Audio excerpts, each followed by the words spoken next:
Hi, this is Rick Harsh, um, chief editor of Corona Samizdat Books, author of The Skulls of Istria, or, no, there's no article, Skulls of Istria. It's published by Corona Samizdat Books. Yeah, I published my own fucking books, retrieved all of my books, and put them out myself. And this book in particular is very pleasing to me because I always wanted to write a tavern confession novel, and that's what this is. Um, it's about a, a United States of America historian who's defrocked.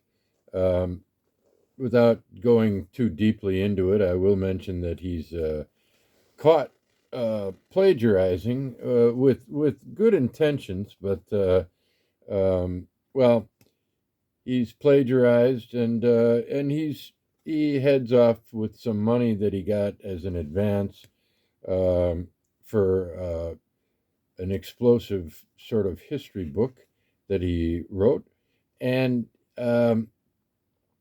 he and his academic girlfriend um, take off to Europe, and they end up at a little bar in a seaside town that happens to be. It's got nothing to do with the book, but it happens to be the town where James Joyce um, got drunk and slept at night on the Marlstone and contracted the virus or whatever that led to his uh, eye condition that led to his blindness. That's called Pirano, or was called Pirano when the Italians were there. Now that it's in Slovenia, it's not too far from here. It's in Piran. Um, in a little tavern in that town, right on the sea, our character, our main character, is speaking to. It's too bright in here. It really is. There we go. Yeah, he's speak. No, it's not too bright. Okay, I'm gonna need this. Uh, he's speaking to someone who is listening because it's early in the morning or late at night, depending on how Slavic you are. Big Slavic guy who doesn't speak any English, but will listen to him because this guy's buying him Viljamoka, which is pear brandy, or a very tasty hard liquor. And at times the guy is sleeping, but he just tells his story in one sitting, and that's that's the form of the book. That's it. It's a tavern confession novel. I believe you know, it's not very nice to say nice things about your own book, but I love the book called in properly translated Portuguese into English, it would be called Behind or Beyond the Ass of Judas, but it's translated variously as South of Nowhere and something else by Antonio Lobo Antunes, the best tavern confession novel I've ever read. The Fall by Camus is very poorly done. The thought in the book is marvelous, as most of Camus' thought has been, or had been, or was, or he's dead, isn't he? Yeah. So whatever grammatical rules apply, but he's really shitty at transitions. Um, so this book, it comes out in one shot, um, uh, Conrad style, I suppose. Not you know in the slow narrative style of Conrad, but in a more condensed fashion, so that it's conceivable that everything that takes place in these 173, no, that's the afterword, 159 pages, but in the Corona Samizdat small uh, pocketbook, Do I have a pocket? Yeah, okay. Look at that. I can put it right in my jacket pocket. Look at that. That's a pocketbook. I mean, we brought back the pocketbook. So, Skulls of Istria. Now, uh, this as much as I could, I based on the skeletons of my own past and that of others. Um, and one of the things that meant was that I paid homage to a great history professor that I once had. He's called Father Kronos, in he's called Kronos in this. I don't know if he's called Father or not, but anyway, he was from Greece, then Chicago. His parents were they survived the fire and massacres, and they emigrated from Izmir, 1922, to Athens and then Chicago. And so he had quite a past, and he was a pretty interesting character. And he's in here, and this book is partly written with him in mind, to him, and about him. But what really drove it was my emotional state in the latter half of the 90s, because I was a very political person, um, rabidly so, when I was in my uh, late teens, early collegiate years, up until perhaps sometime in my 30s. I don't know. Now I'm rabid, but I'm not.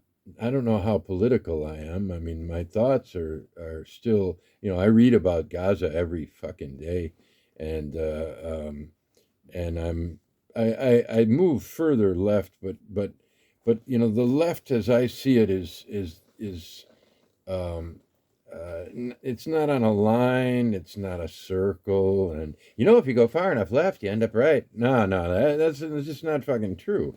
Um, but I'm floating way, way left, but all by myself somewhere, and I know that I'm not writing crazy letters to anybody or anything like that. But what threw me was the '80s, and when Reagan came into power, we all thought, this guy's a fucking clown. Like many of you thought when Trump ran for office. This is inconceivable. It's just such a joke.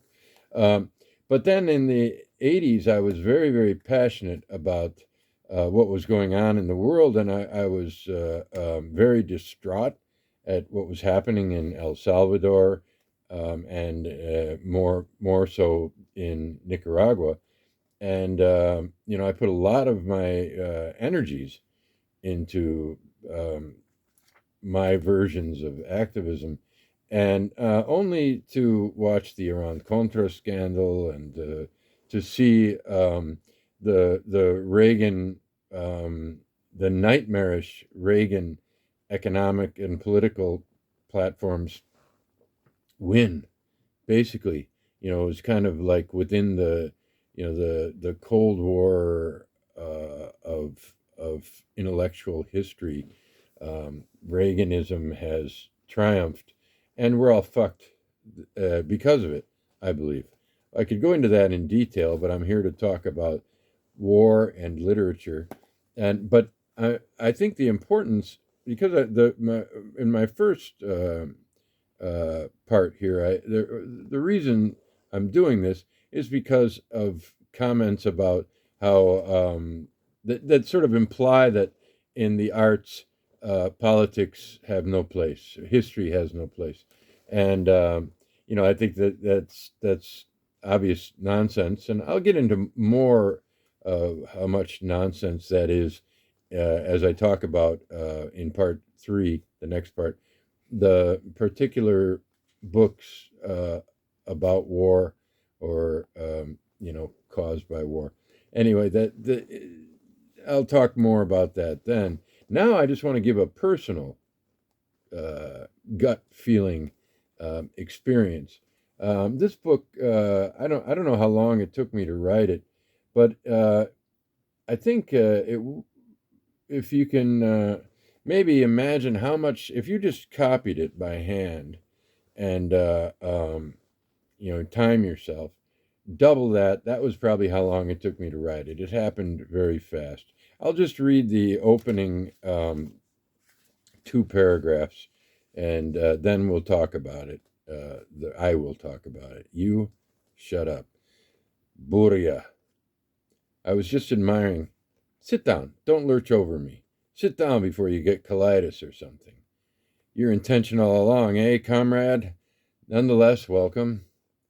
I guess you don't play cards, or perhaps your vendetta has reached a state of détente. I was just admiring the advent of this last Buria. Magnificent, isn't it? Look, I could reach out and touch the Italian Alps. Oh, fuck, I forgot there's errata on page one. It's only page one, but the only book we have an errata sheet for, it's my own, and I forgot about it. Look, I could reach out and touch the Italian Alps. It's true. Right over there, if you go to that side of this former island, you can look out over the Gulf of Trieste and you see the Alps, and three peaks in particular, the highest of the Alps in Slovenia, and then Mount Kern, where some of the most outrageous fighting of World War One, some of the highest trench warfare that ever occurred was up Mount Kern. And then you see, I forget what they call it, but true Dolomites. So, look, I could reach out and touch the Italian Alps, all the coastal vapors suddenly blown away. Dolomites. Or is that the Greek? They say Hemingway froze a leopard up there while Joyce was drinking himself blind down here. Or something about the Dolomite Alps. Tito surrounded Trieste, but they surrounded Tito. A melancholy transhumance. Dumb Balkan come down to shore out of season. Perhaps, though, that saved us World War III. Follow my theory. Say they let Tito keep Trieste. Once Belgrade had it, they'd never let it go. Thus,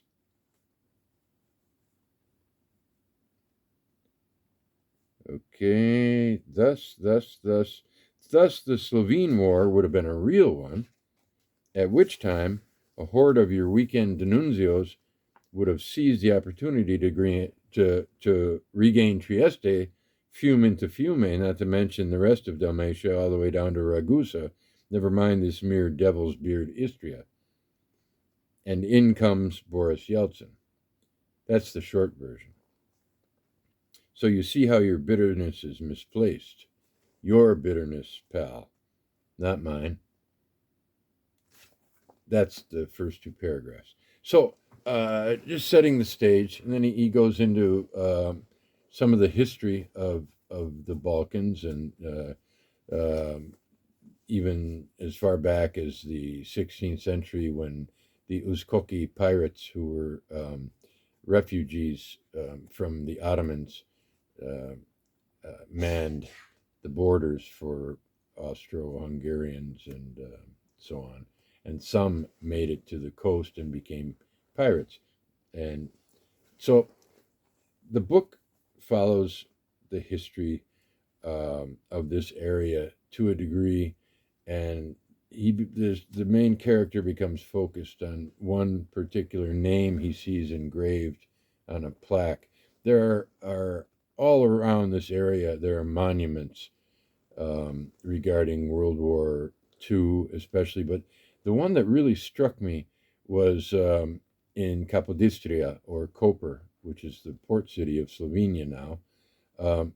And it was a plaque near Tito Square, Tito Trg, in the center of the old island city of Capodistria. There was a plaque of local people who died in the Spanish Civil War. And oh, that's interesting. I didn't know much about Slavs or Yugoslavs.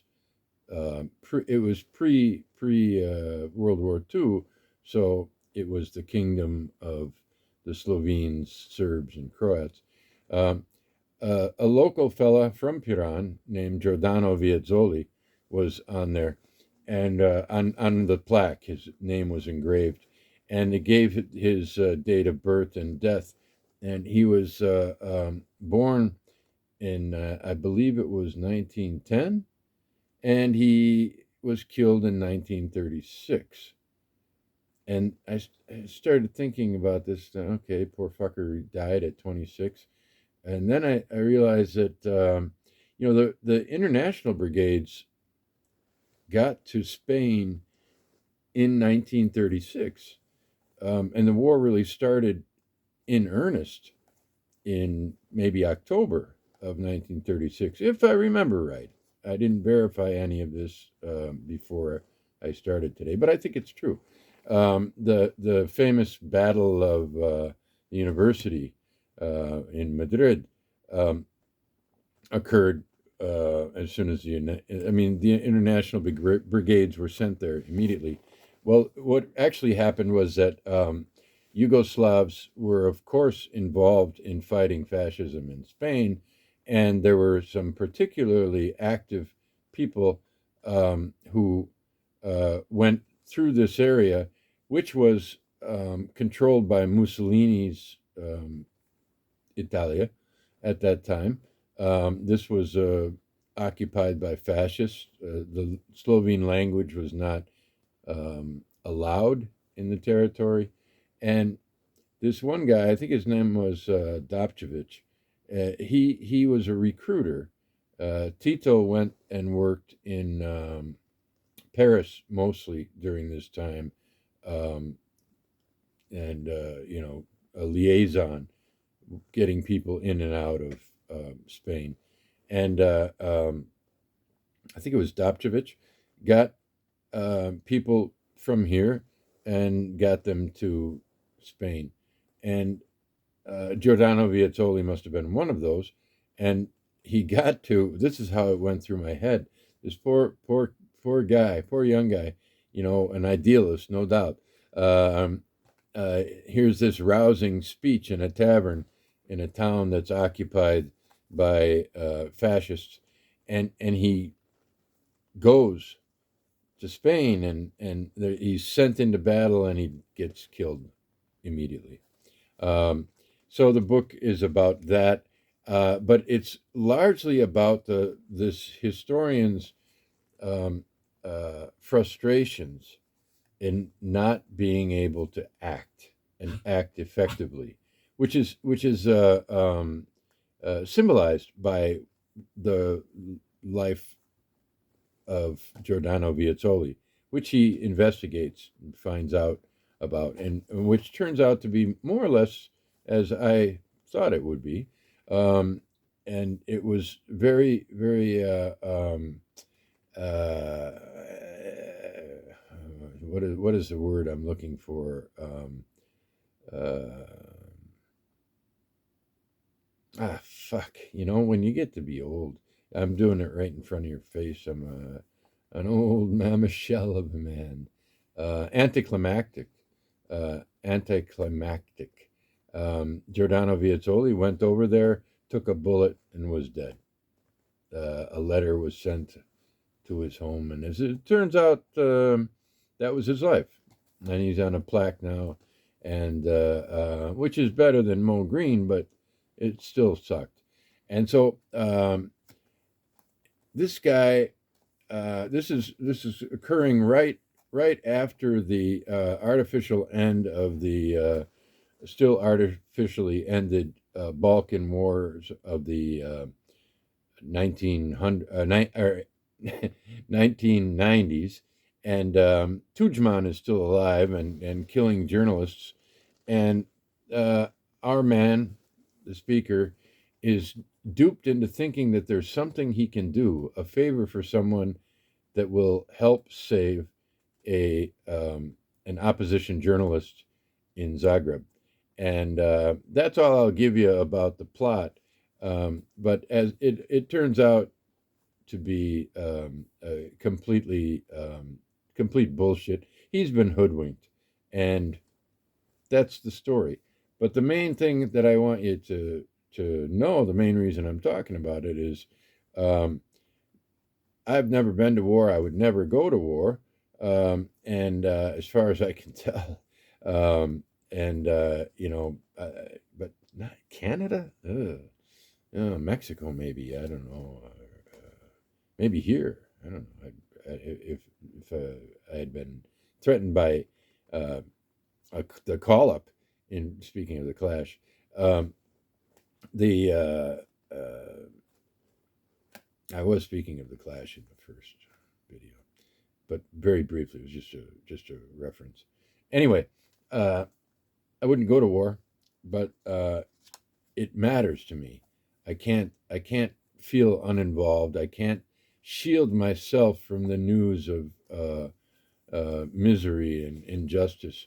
Vietnam was something I studied extensively, and it's just stunning to me that the United States um, went and did what they did after the the French were defeated at Dien Bien Phu. It's amazing, the waste, the millions, literally millions of deaths that decision cost, and so I'm very much affected by war, and it comes out occasionally in a book. Now, my first